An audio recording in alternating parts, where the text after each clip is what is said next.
Good afternoon, my friends. Today it's a beautiful sunny day. I just want to apologize for everyone that tuned into my stream the other night. I did the stream. YouTube was showing that the stream was live, and for some reason it was not airing. So my apologies for that. Next time I do a stream, I'm gonna make sure explicitly that it's working and make sure that I'm seeing it from an incognito tab or something like that. I'm gonna put down the album that I did make in the description so you can check it out. It's called Laval. If you don't know what Laval is a borough in Montreal. It's similar to New Jersey compared to New York, but in Montreal, except it's there's not really much that goes on there. It's just a lot of highways, a lot of houses, a lot of condos, but it has its own atmosphere and vibe to it that was interesting, and I thought I'd make a concept album over it. Just something to do for fun on late. What night was it? Late Tuesday night? No, not Tuesday. Monday night. I did a Monday night. So today I'm going to be talking a little bit about something that's controversial to many people, but it needs to be discussed because that is probably, especially amongst teenagers and younger people in high school, it's probably the most pertinent thing to them. And that's the concept of school shootings.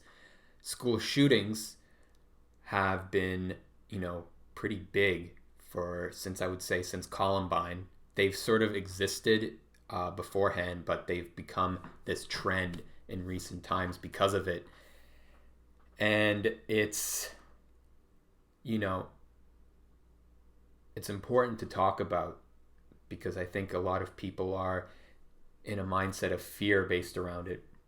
And they're looking at fixing the situation on a very superficial level.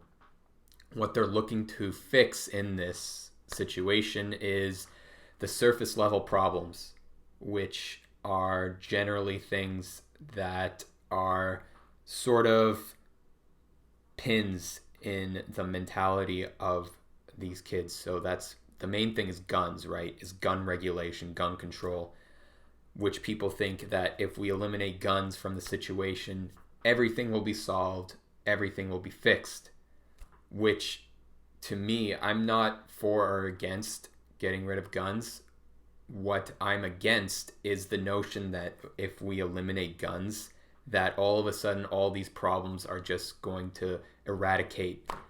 The real problems are the fact that there are kids in the first place who want to shoot up schools, and they are growing in numbers, seemingly. If this was just a thing that happened every once in a while, this rare occurrence, which is what people sort of equate with a school shooting, that these are just weird outlier kids, then this thing about gun regulation wouldn't exist because these school shootings wouldn't happen often at all. Maybe once in every 10 or 20 years.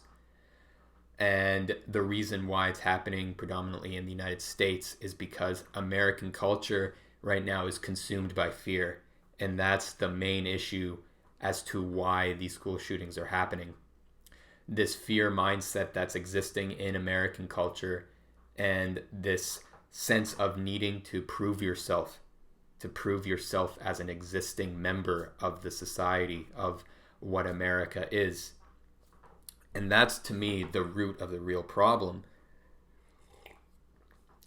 So I recently purchased a book of the collected journals of Dylan Klebold and Eric Harris.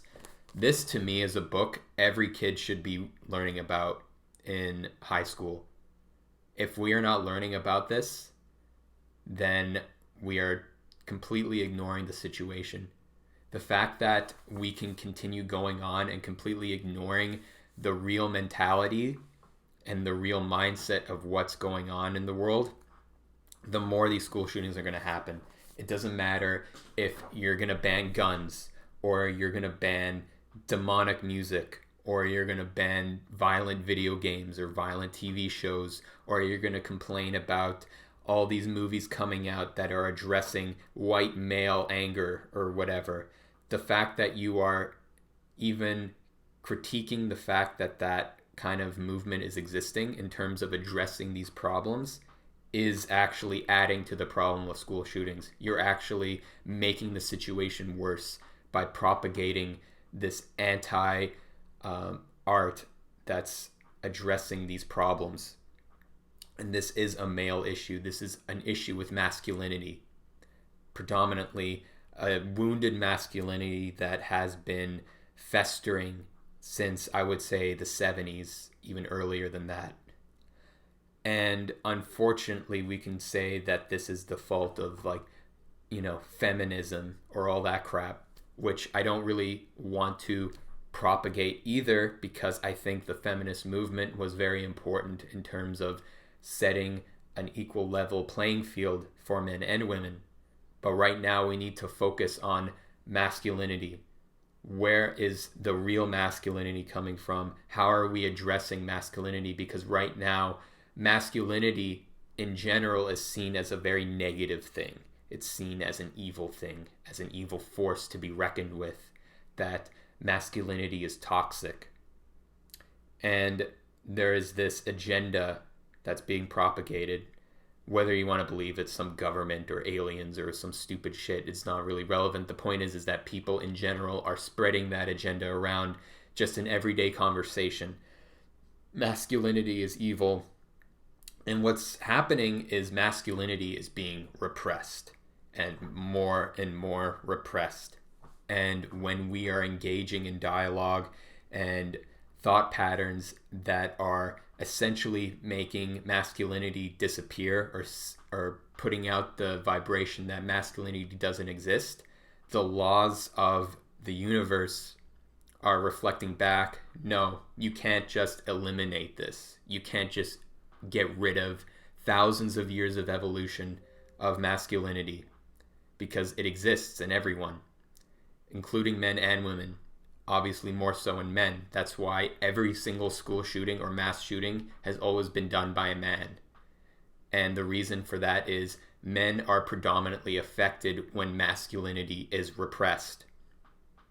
When we look back in the 1950s, 1960s even, but more so before that, let's say the early half of the 20th century, we do not see school shootings. We do not see this rise in toxic masculinity. We see a lot of repression for femininity, a lot of repression on the feminine aspect of things, which is a completely different scenario. Now things have flipped and masculinity is being repressed. And like I said, this is affecting both men and women. And, back then you didn't have school shootings. You didn't have this weird, like, incel masculine rage of the wounded, weak man, because men back then had real role models of what masculinity was. There was a sense of having to deal with masculinity. There was a respect more so to the femininity, even though there was still this categorization of what men and women are supposed to do, which was a rigid construct, which now has been broken, but now it's being rebuilt again. And right now, what's being rebuilt is masculinity, because it was predominantly in charge and set the rules. The power went to its head and repressed femininity. Now it's all of a sudden seen in a negative light. And this is where we're having lots of violence, lots of school shootings. And people are going to equate this with the white men, the white males who are committing these school shootings, which is an unprecedented stereotype. The reason why school shooters are predominantly white is because of the culture they come from. They come from the whitewashed suburban background, and they are propagating the way to express that masculinity that has been repressed for decades. And we're seeing different scenarios depending on your background. If you're going to Sao Paulo, Brazil, that repressed masculinity, that toxic masculinity is going to be represented in joining a gang, joining a drug cartel, propagating masculinity in a sense of violence through authority, right? Which has existed, for thousands of years. But this is a new situation that we're dealing with. Or if you can look in America, you can go to the projects and see where toxic masculinity is leading, I'll just say it, the black youth of America. It's the same exact thing, except it's being expressed in a different way. And the anger and rage that is being repressed and ignored for the most part as being evil, as being something to avoid, as being something to cut out, as being something to be outcasted, is the main problem. When we take things like gun control and gun regulation and stopping kids from playing violent video games, we're literally taking this whole shitstorm of crap and spraying Febreze on it to try to fix it. And it's not going to work because the problem is still there. The problem is that these kids are isolated.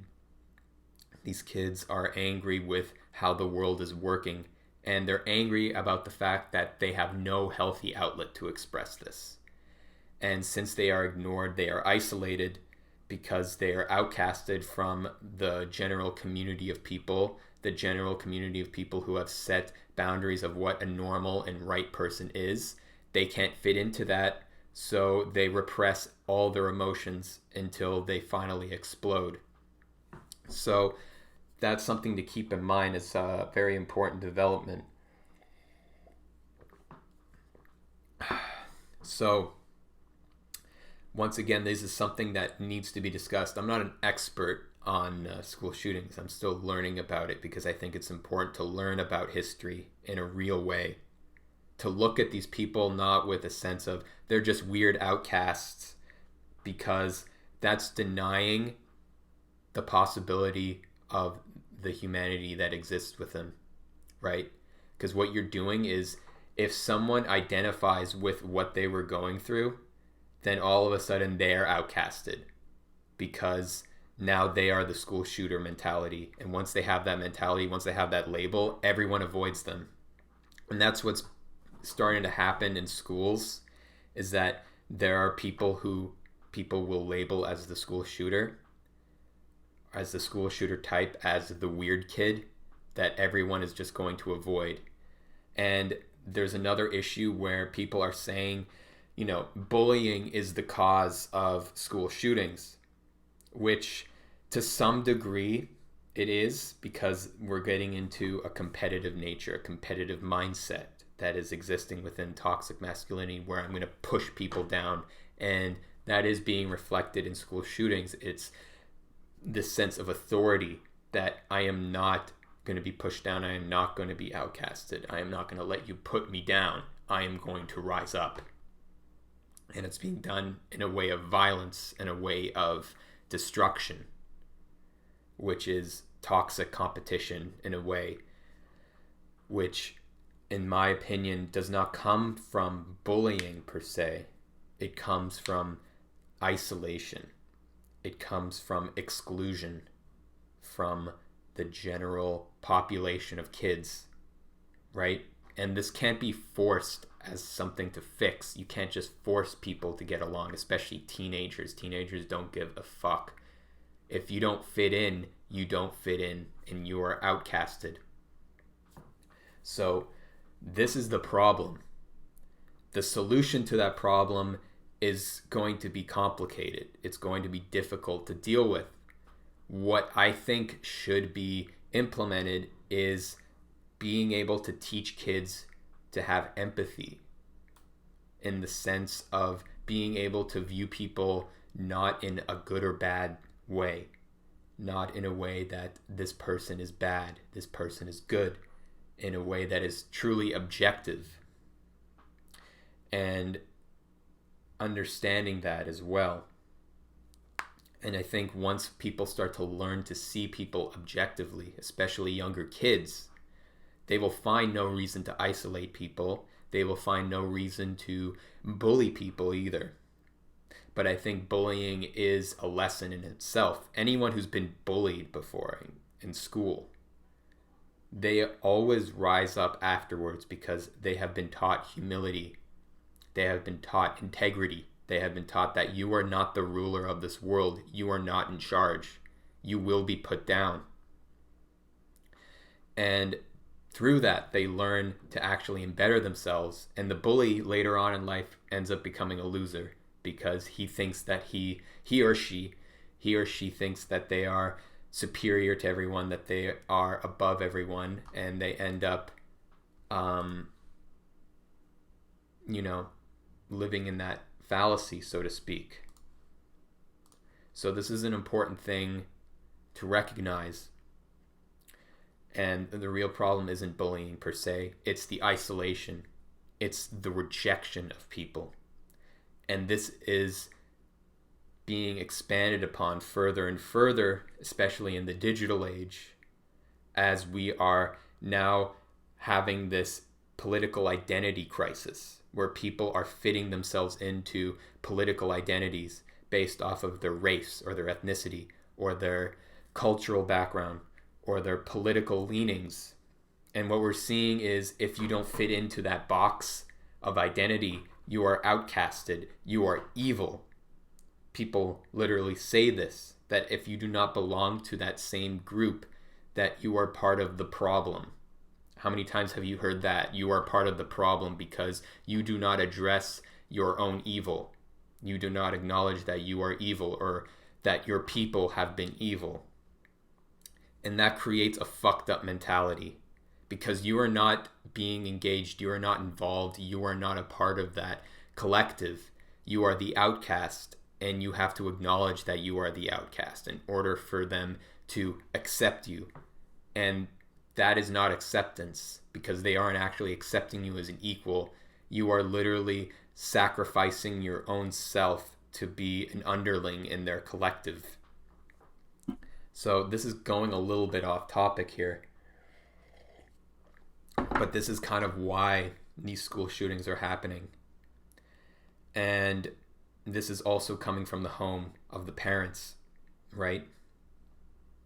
So there are a lot of people who are fucked. There are a lot of people who are fucked genetically even. From birth, they're kind of psychopathic. And the way to stop them from committing school shootings is to give them no reason to do that. There are a lot of psychopaths and a lot of sociopaths who exist in society, and they are non-violent people. They are narcissistic for sure. They can be manipulative towards people, but at the end of the day, they're not going around shooting up schools, shooting up, places of business, public areas, what have you. And that's because they aren't isolated. They aren't outcasted. They aren't rejected. Their internal self isn't repressed to the point of violence. And that's the real issue. There are going to be fucked up people that are just born, that just exist, and they're just fucking weird. We all know those kinds of people, and we all know that they kind of have that ability to shoot up a school. We kind of identify them with that mentality. And a lot of them don't do it because they aren't pushed to that level. They aren't pushed to that extreme. And being pushed to that extreme results in the isolation factor. It results in the repression factor. It results in the putting out the agenda that these people are evil, that they're different, that they should be excluded. And that is the real source of all the problems. And that's what we should be teaching kids, that it's not enough to just stop bullying because it's going to happen regardless anyway. The problem is making sure people understand that there is no reason to do anything like that. There is no reason to exclude or include anyone, to view people objectively as they are and accept them as they are. There are plenty of weird kids I knew in school, and I always kept that mentality to just, talk to them as they are. They're fucking weird. I wouldn't really necessarily be friends with them, but fuck it, I'll engage with them. I'll make them acknowledge their own existence. I'll make them feel like they exist, because that is the root of the issue. When you disacknowledge someone's existence, they will present their existence if that's what they want. When you reject someone's existence, the laws of the universe will make sure that the world knows they exist in one way or another. And that's the root of why school shootings happen. is because we are cutting people out, we are blocking people, we are pretending these people don't exist.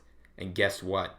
They will come back and they will dominate because they want to prove their existence in some way, shape, or form.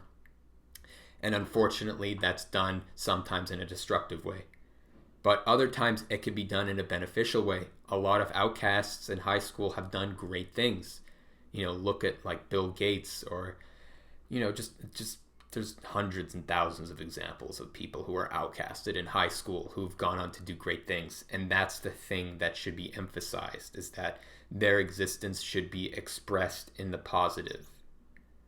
And that's going to come through education. It's going to come through education of understanding why these people did what they did, not in a judgmental way, not in this, the darkness of Dylan Klebold or whatever, all this stupid shit. Look at them objectively. Look at them, see their lives, see where they went, see why they did it. And that's why I think instead of, fucking Catcher in the Rye or whatever, every kid should be reading this book, The Journals of Dylan Klebold and Eric Harris, because they need to know why these things happen. Just like you learn about the Holocaust in high school, you learn about slavery in high school. It's important to know these things so they don't repeat themselves. And we aren't addressing those real issues. We're only putting Febreze on the situation by banning guns, by doing background checks. All of this is geared towards isolating more of the weird people, of the Jokers of the world, right? You look at the movie Joker, for instance, and people think that that's a representation of how this is going to manifest more school shooters. It's not. It's addressing the real issue of mental health problems, the real issue of isolation. The reason why the Joker did what he did was not necessarily because he was bullied, but he was in a lot of ways. It was because he was rejected. He was pushed away from society. He was acknowledged as, you are not part of the world. You are not a human being, almost. So that's all I have to say about that topic, and I will see you next time.